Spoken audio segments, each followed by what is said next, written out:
Hi, my name is Sabisachin Mittal. Communication skills, one of my favorite subjects to talk about.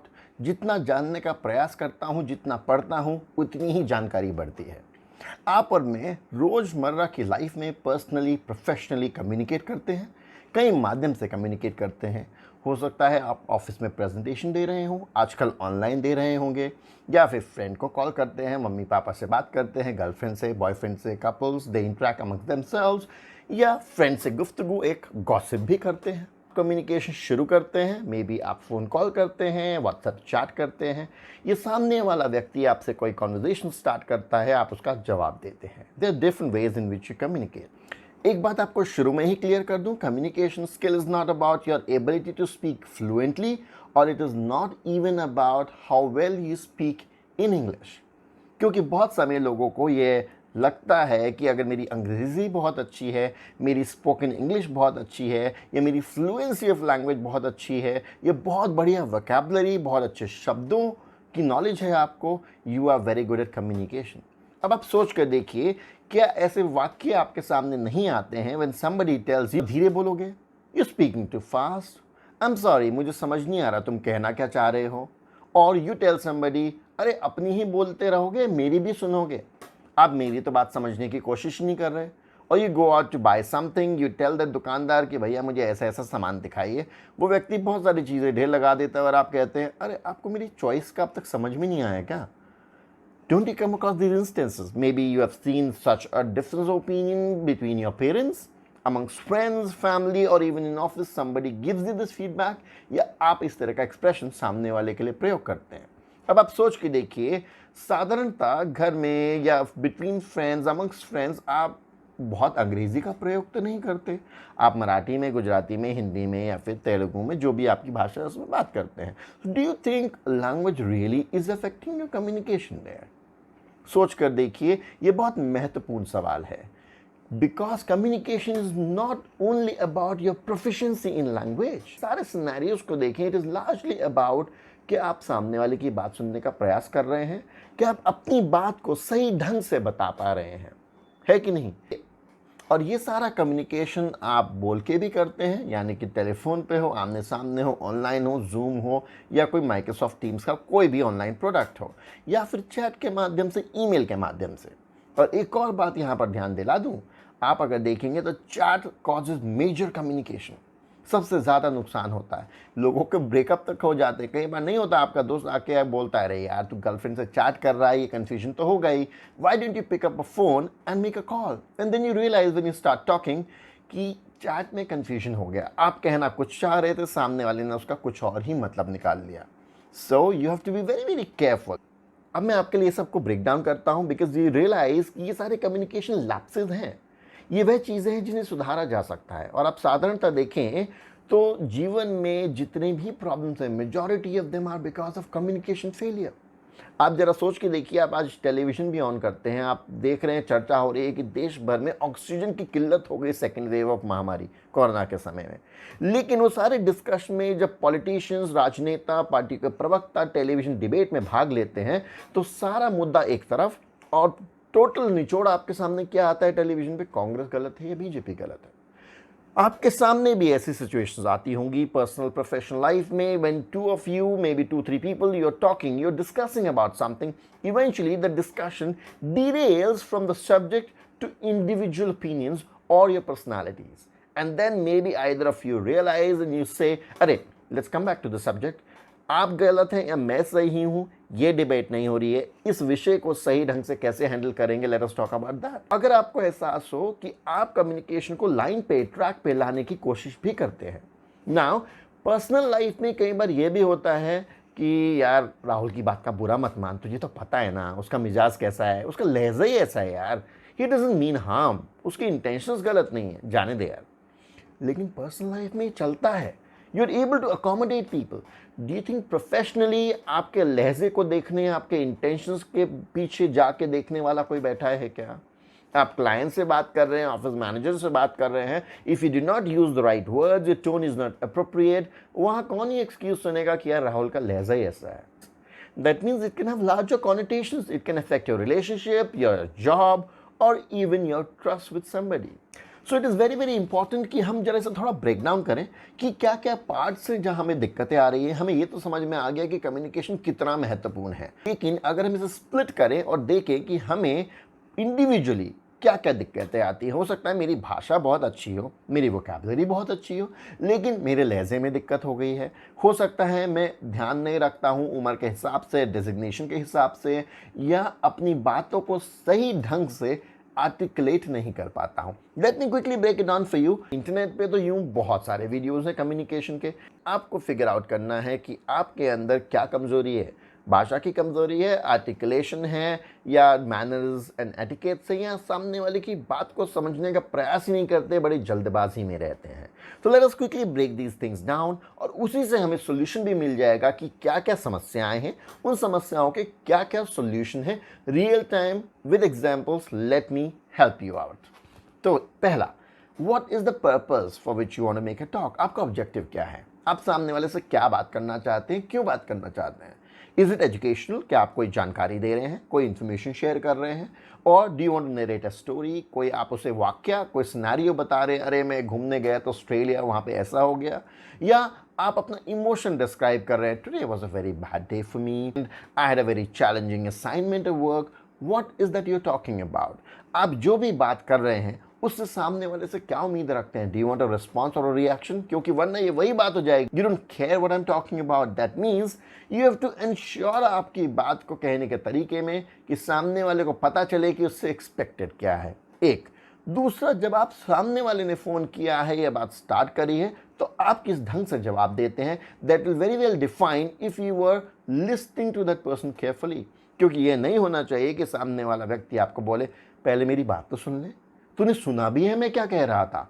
अगर ये हो रहा है, that means कहीं ना कहीं या तो जल्दबाजी में थे ये सोचने की कि मैं क्या बोलूँगा, या आपने अस्यूम कर लिया कि मुझे तो इसकी समस्या का ऑलरेडी अंदाजा है, ये हमेशा ऐसे ही करता है, and due to that you didn't pay attention to the entire story, और आप अपनी बात बोलने लगे।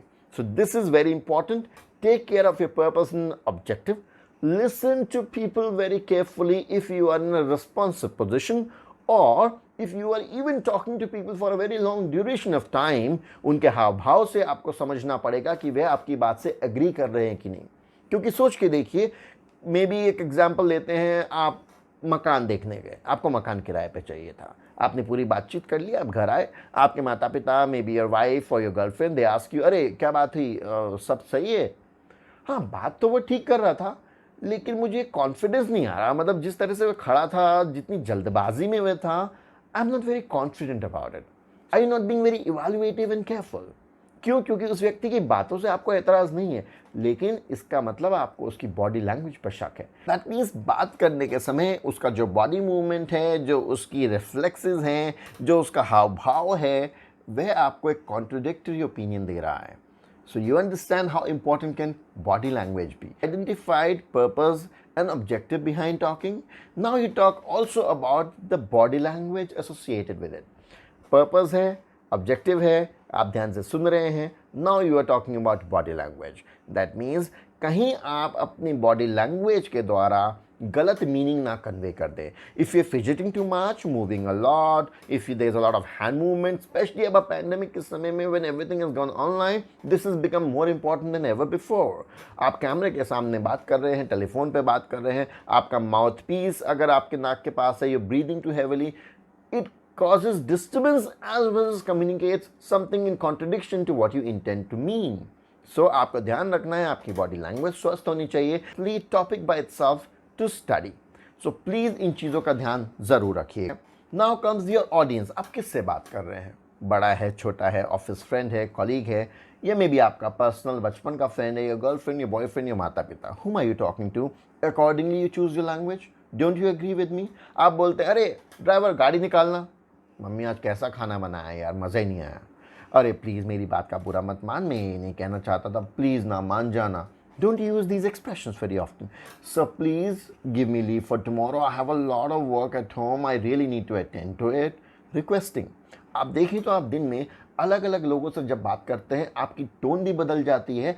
क्यों उस व्यक्ति के अनुसार। We will come to tone in some time, however अगर आप पहले देखेंगे टोन बदलती क्यों है, उस व्यक्ति के अनुसार, ऑडियंस के अनुसार आप अपनी भाषा में, अपने शब्दों के चयन में, अपने उतार चढ़ाव में, अपने इमोशन में बदलाव लाते हैं। So you have to ensure your communication does not get affected only because you are not careful about the audience. And specially देखिए वर्क प्लेस में ये और भी मायने रखता है। हो सकता है आप इंटरव्यू देने गए हों या आज ऑनलाइन आप रेगुलर प्रेजेंटेशन दे रहे हैं, ऑफिस मीटिंग्स में पार्टिसिपेट कर रहे हैं, जिस लहजे का आप इस्तेमाल करेंगे, जिस टोन का आप इस्तेमाल करेंगे, it should not be offensive to anyone. Now let us look at pitch and tone.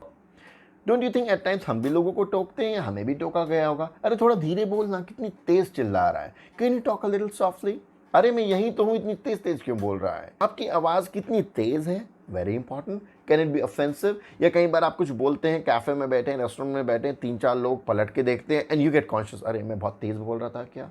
So these are very important things that you have to really attend to. Then your tone, आपने भी सुना होगा या कभी किसी को कहा होगा, यार प्लीज थोड़ा ढंग से बोल, वॉच योर टोन।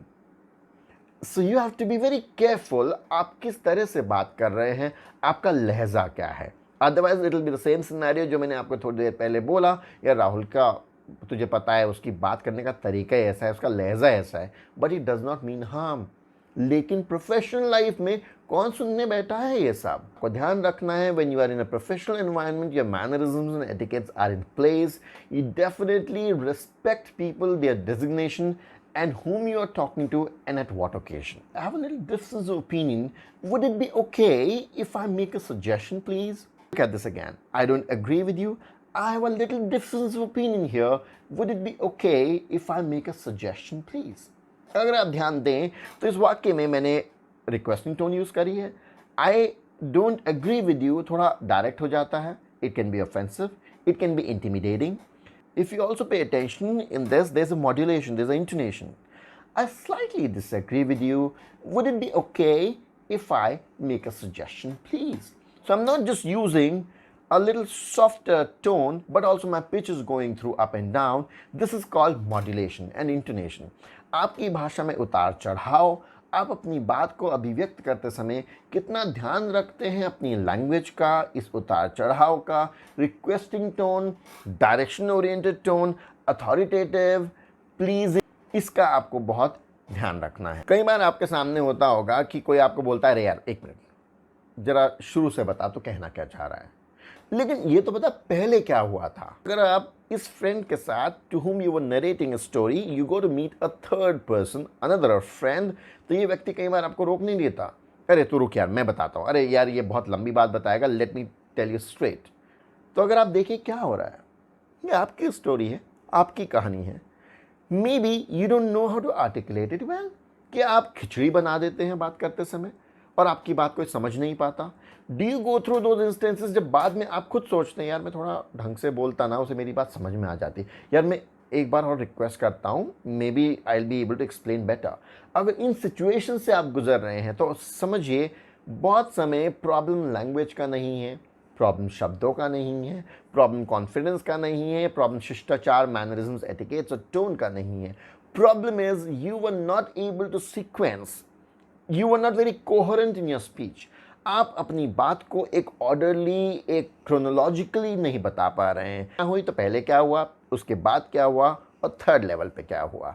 और if you are making a presentation, do you go through instances जब आप कुछ भूल जाते हैं, then you know add to it towards the end, however it doesn't make sense because that thing looks very out of place. So you have to be very careful in sequencing, be very orderly and coherent. चीज़ों को organise कीजिए, अपने thoughts को organise कीजिए before you jump to make an answer. आपके साथ बचपन में कई बार हुआ होगा, आपको बोला गया होगा, घर से बाहर जा रहे हैं parents and they tell you TV नहीं देखना, सिर्फ पढ़ाई करना। क्या बोला हमने? And you have to repeat that, TV नहीं देखना, सिर्फ पढ़ाई करना।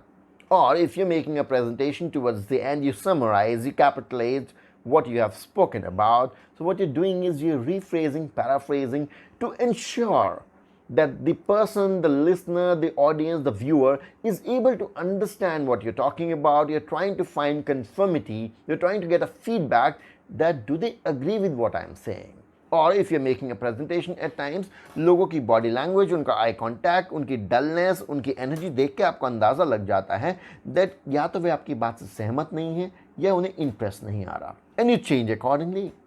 तो इन चीज़ों का आपको ध्यान रखना बहुत इंपॉर्टेंट है। सो इफ यू सी, जो भी हम अब तक बातें कर रहे हैं, you have to watch out what is your grey area. आप कहाँ कमज़ोर पड़ रहे हैं? भाषा, then we will work on the language skill. और is it about articulation? So that means you need to start talking more and you need to think, evaluate every time you talk that was a orderly, sequence and coherent. या tone को ध्यान देना है, या अपने mannerisms के ऊपर आपको थोड़ा वर्क करना है। You have to evaluate all these things. Dressing also can be very important, specially in a physical space. आज ऑनलाइन स्पेस में भी अगर कैमरा ऑन है, I would always suggest people who have work from home professionally dress up for a topic to be covered altogether, though I have made extensive videos about audio video conferencing and etiquettes about it. However, in brief, I would definitely tell you, you dress for an occasion, don't you? आप शादी के लिए जिस तरह से अपने आप को तैयार करते हैं, क्या आप उसी तरह से ऑफिस जाते हैं? या कई बार आपको ऑफिस में नहीं टोक दिया जाता, और डोंट यू एग्री, ऑफिस में पॉलिसी होती है that what kind of dress code should you follow, what kind of jewellery, not too much of bling and not too many accessories, because it can be distraction also. It is not that how good you look. How does that color suit you? Is it relevant for the occasion?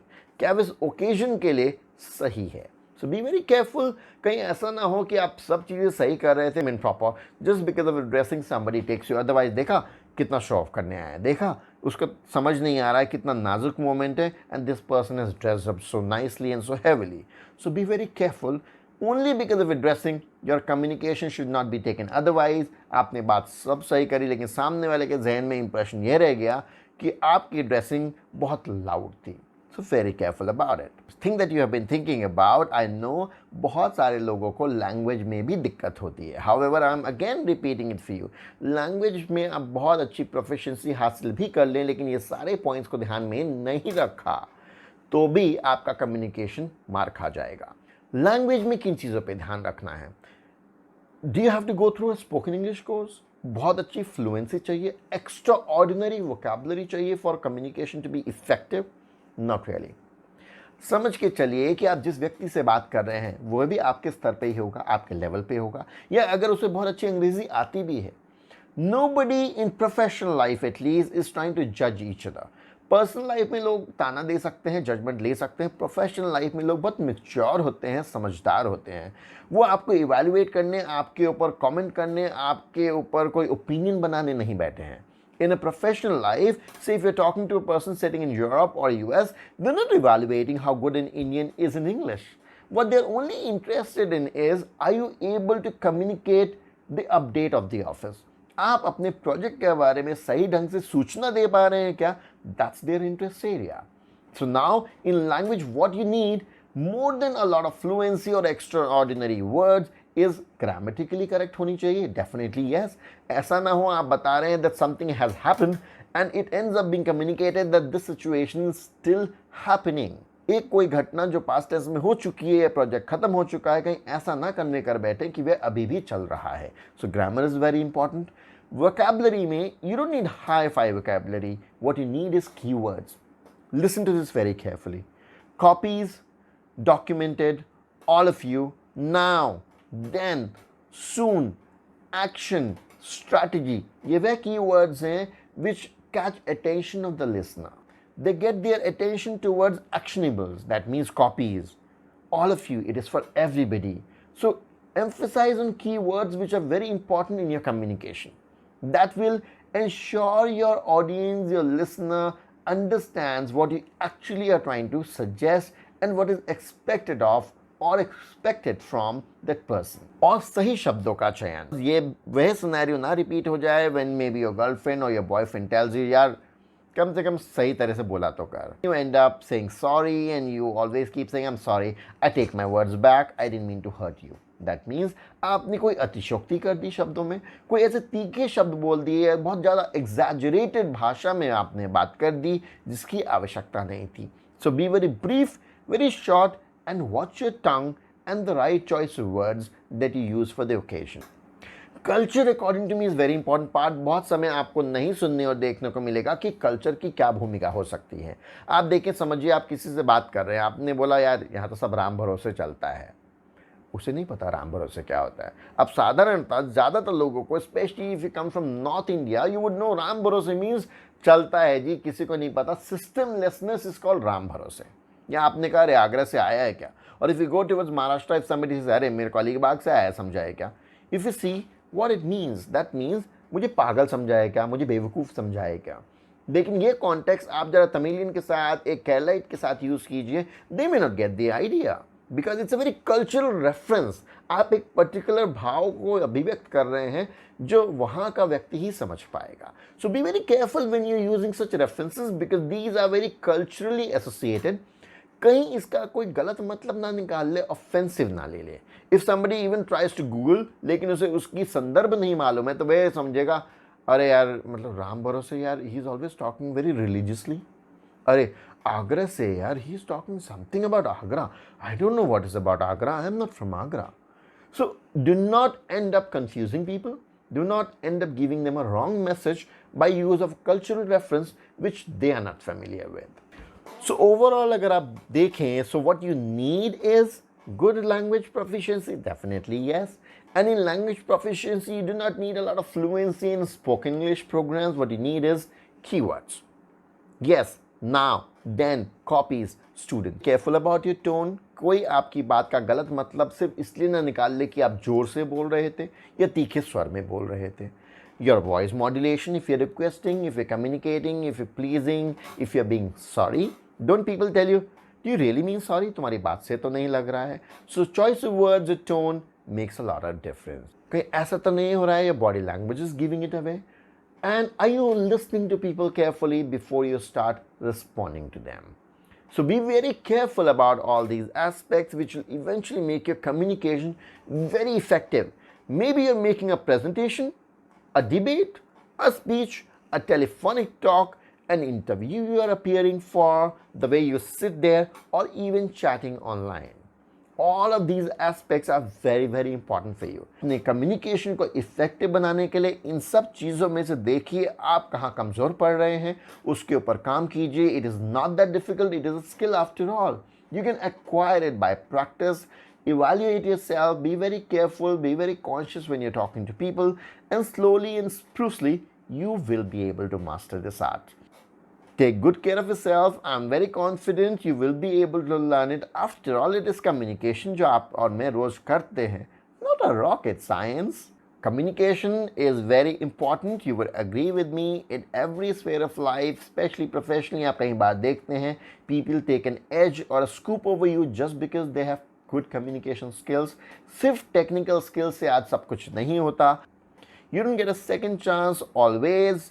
Do not lose an opportunity to make that right impression by the right choice of words, right dressing sense, and your body language, which is very appropriate. Please be very effective and careful next time you communicate professionally or in personal life. Also, because according to me, communication connects people. It makes rapport, it binds people together.